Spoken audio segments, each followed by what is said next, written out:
Hello and welcome to another installment of Liberty Nation's Swamponomics videocast. I'm Andrew Moran, Allen's economics correspondent.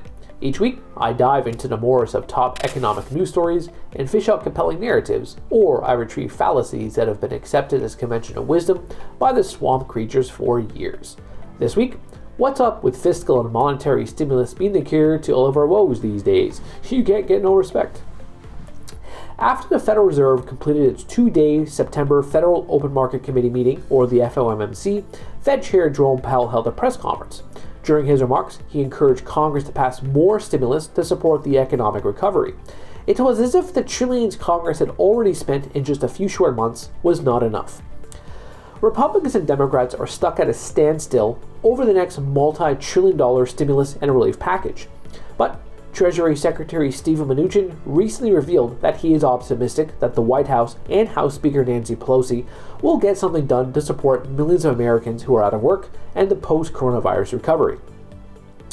The U.S. has already slipped into a $3.3 trillion federal deficit and raised the national debt to more than $27 trillion. This is not enough for the Federal Reserve, which is monetizing the debt by scooping up billions in treasuries each week.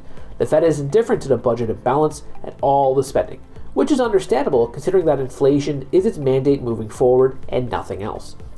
Stimulus is just another word for debt, which is something the United States has plenty of, 27 trillion here, 3 trillion there. This leads to the question, how much is enough? And how much longer should stimulus and relief packages be passed? Until the vaccine is developed? Until the U.S. economy is back to full employment and 3% GDP growth?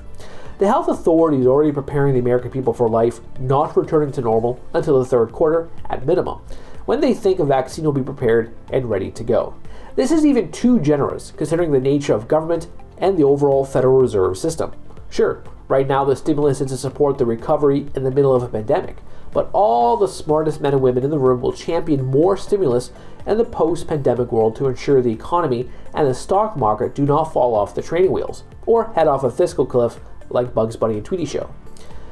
Mnuchin recently recommended lawmakers not to worry too much about the deficit and the Fed's swelling balance sheet, which is nearly $10 trillion.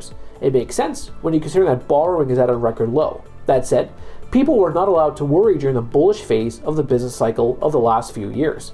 They are discouraged from being concerned now. So, when would be the appropriate time to burrow our frowns over Uncle Sam's empty pockets? Knowing the politicians, Republicans or Democrats, the answer is never. That's it for me this week. Please read my full Swamponomics column where I discuss interest rates, soybeans, and the IPO market. Thank you. Go deeper on the topic discussed in this video, head on over to one of these links here or go to our Liberty Nation Roku channel. Thanks so much for watching and don't forget to subscribe and hit the notification bell for Liberty.